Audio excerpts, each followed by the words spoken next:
Hi, everyone. I hope you guys are doing well. We have the first sunny Sunday in a while, so that's really nice, especially after all the snow recently. I hope you guys are doing really well. Let me know in the chat if you are having a really good weekend or if you are not having such a good weekend. So I just want to mention one thing real quick before we get started here. And that is that later tonight at 10 p.m. Eastern time, Joe Compton is holding a really nice live stream on his YouTube channel. And he's going to be leading a discussion on positivity and support in the indie author community because of some recent events. So I hope that you guys will be able to make it to that. I will be one of the people on the panel, and I do have a number of things that I would like to share with you, some of my experiences. Hi, Amber. Hi, Anita. Thank you guys for being here. So today's topic, should you write things you haven't experienced? So to some people, this is like a, well, yeah, duh, and I understand that. And there are so many things that we can't experience, of course. So it's an interesting question because I've seen it elsewhere before, and I'm always sort of surprised to see it. I think that we all have the right to write whatever we want, but I saw there's a very interesting article where Donal Ryan was interviewed. Now, I'm not really familiar with his work at all, but this interview caused some questions for me. So I'm going to read you a little bit of the article so that we can get some context as to why I put this together and why the article is interesting. And you guys already started participating in the chat, like on Facebook. I was getting some comments about, yes, we should be able to write whatever. And I totally agree personally. So that was really cool to see some reactions immediately.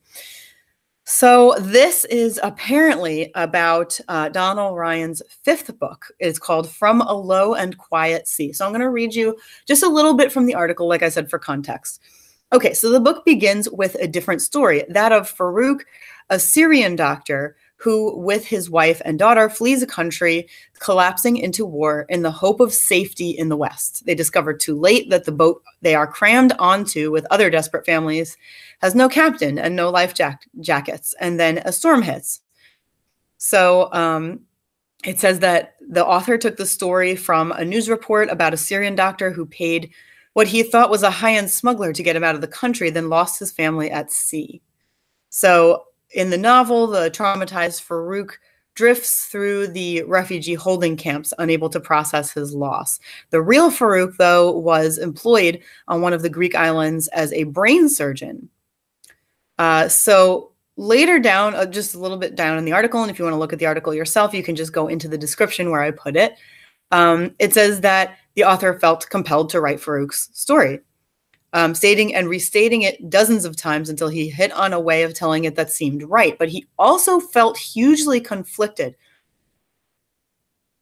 So he says, I was taking as inspiration a living man's story on his expression of terrible, unimaginable grief. I felt an obligation to that person and to the thousands of others like him to represent their struggle in as real a way as possible, to make it as immediate and relatable as possible. But I had this whispering voice in my head saying, you're a fraud. You've never felt this. You're just making stuff up and writing it down, and you're actually enjoying it. And then he continues on, because writing, when it goes well, brings me such joy, and I rarely feel as though I deserve it. The joy is like being gloriously drunk, and it's always followed by a desperate hangover of guilt. So, okay, those are the parts that I really wanted to read to you. And first of all, I can see where some of this for him may have been difficult because, like he said, this is a living person. This is not historical fiction in the sense of, however many, actually, there's a debate always of when historical fiction, how many years ago historical fiction technically is. And lots of people have that question.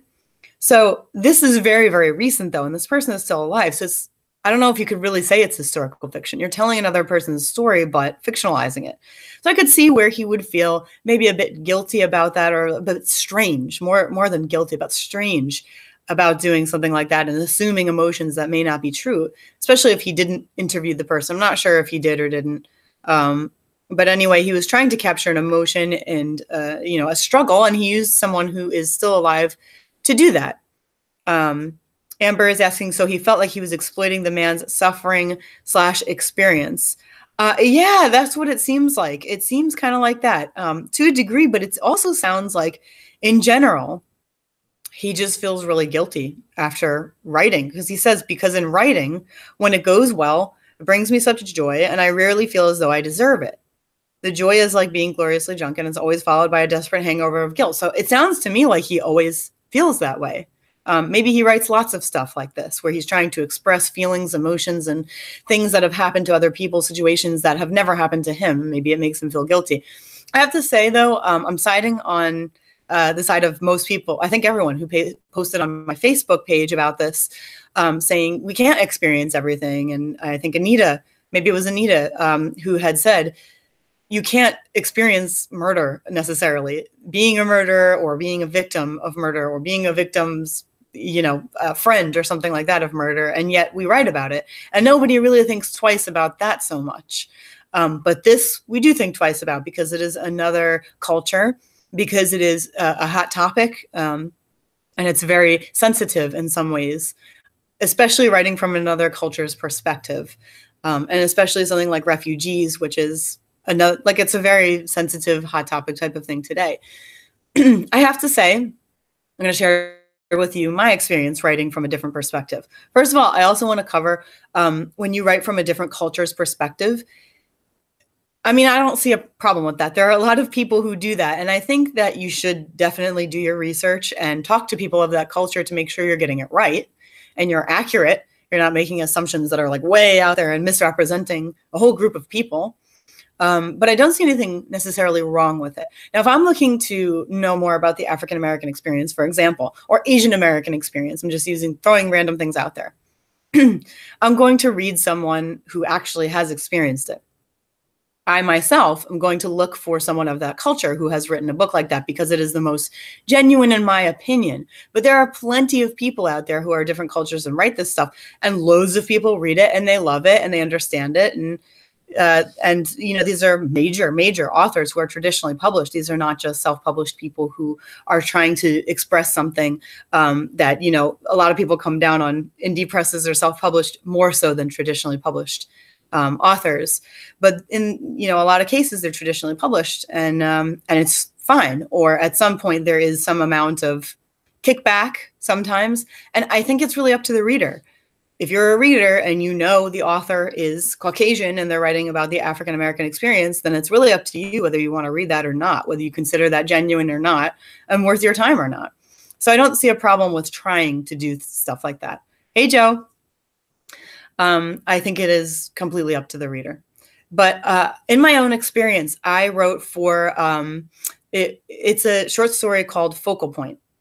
And it's in the Sisterhood. It's slipping my mind. And I remembered it right before Gems of the Sisterhood, I think. Wrong, just look it up and you will find it. It's the only one of its kind. It's an anthology that was put together, I want to say last year, maybe the year before. And my short story Focal Point is in that. And I really enjoyed writing that piece because it was something very, very different for me. And what I was writing about was the slashings that were going on in New York. And there was a time that these slashings were going on like just all the time. There were just a lot of them. And what it was someone just going up to another person that they didn't know and taking a knife and slashing them across the face. And it was horrible. And it was so, so sad. And it was destroying people's lives. It was destroying their confidence. And I didn't feel that they were represented well enough. I didn't feel their stories were getting very far. It would just be sort of on a news station. And sometimes they would get an interview with the person, sometimes not. And that was kind of the end of it. There it ended. I didn't see a whole lot else. Even when I was doing the research to write this story, I really couldn't find much else. And I felt like they really weren't represented enough, these people who were suffering so badly, and their psychological changes and states and trauma wasn't being represented well enough. Like, they would describe these things, and I only found like maybe 1 or 2 articles that were really intense and went deep into it, like deeper, still not as deep as I would have liked to have seen it. And so I wrote from the perspective of someone who went through that and how it hurt their lives, how it destroyed their confidence, things like that, based on the articles that I read that had interviews with some people who had suffered this and been victims of this. And I really tried hard to get across, how bad something like that is. And it's not just something I also wrote a poem called Desensitization that was published in the Andromeda Review. And that was about how desensitized we become to these kinds of things that we see in the movies, that we see in 60 Minutes and the news. And we just say, oh, that's awful. And we move on, you know, and those people can't move on. It's not so easy for them. And so not all of them are writers, and not all of them are even going to want their story, their personal story, shared. And so I really felt that that was something that just didn't get enough attention, and people just didn't get it. I really just felt that. And so I wrote it. Now, did I go through that? I certainly did not go through that. I did a lot of research to make sure that I represented those who did go through it well, psychologically, and what they felt. You should see, you know, you think, oh, it's a slashing in the face. Well, they would recover. They would have a scar. It's a superficial wound. That's not always the case. Some people are actually, it was so hard that the slashing would go through into the mouth, you know, like that's cutting open the cheek. It's not just like through, you know, like some people will be slashed here, and that's never normal again. And keeping that lip normal, very hard. And it didn't heal that normally either, normal. And so I really just felt it was not, I just really felt it was not represented well enough.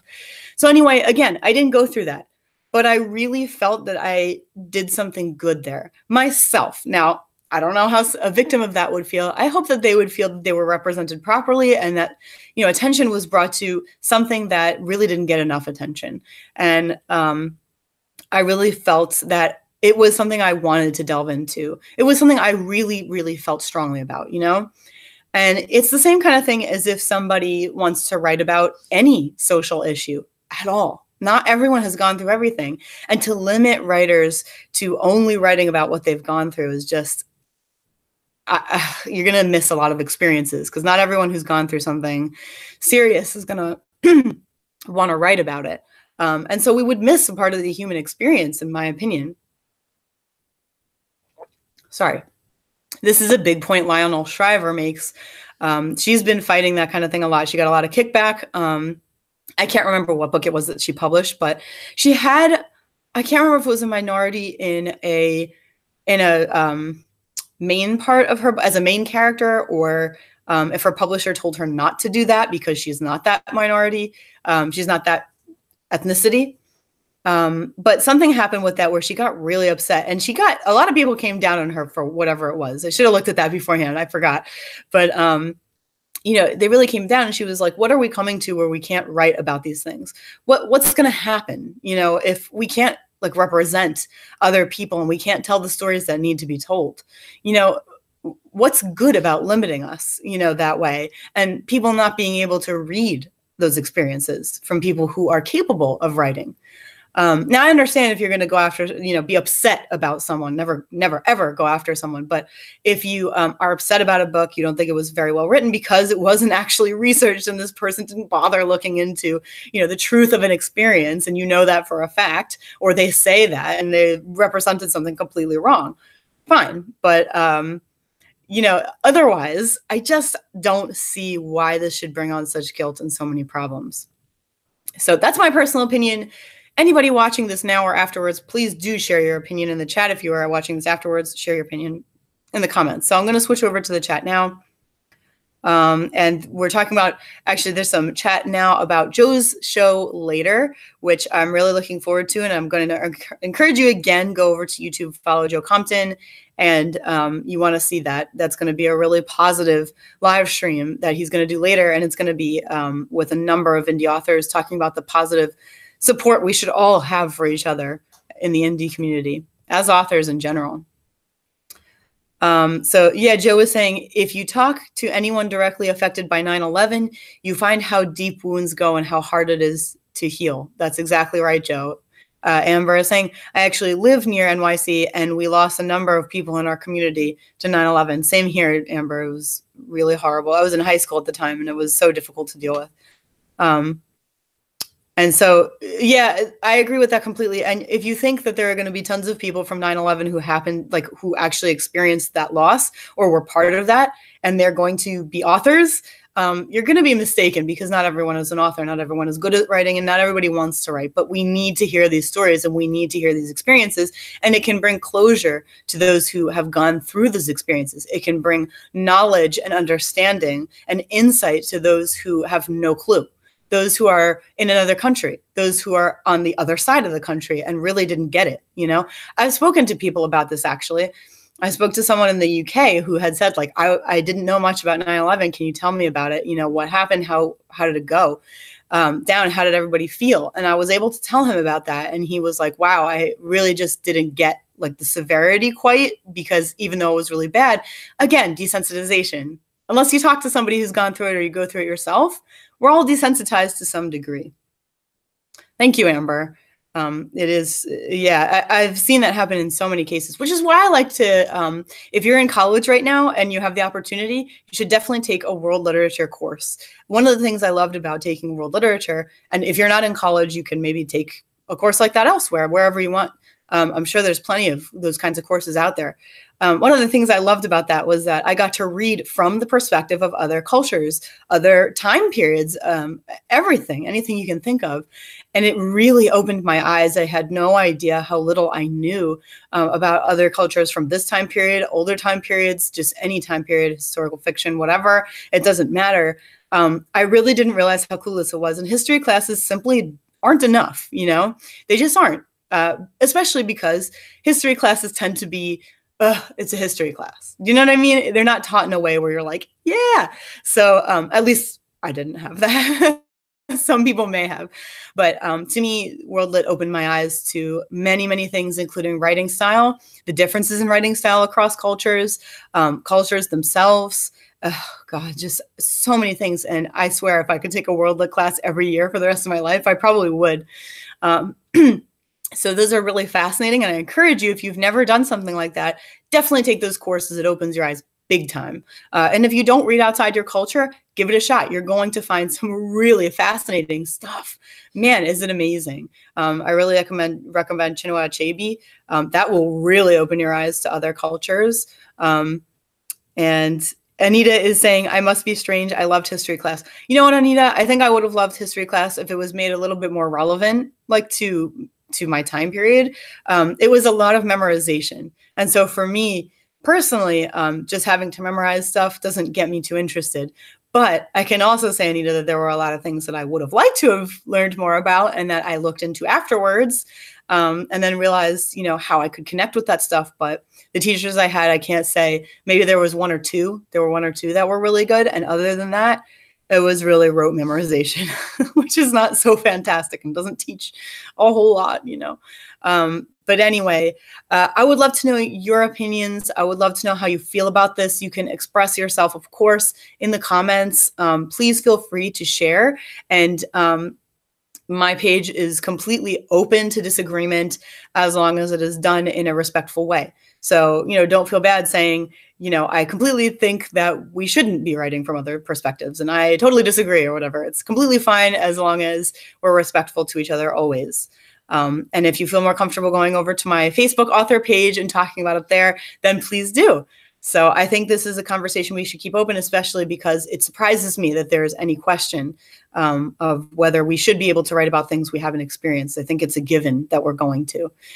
So thank you guys so much for coming to today's chat. If you have anything that you want to see me talk about, actually next week, I have to warn you guys, I am not going to be live because I'm going to be at a writing conference. So I'm excited about that. I'm going to share what I learn with you.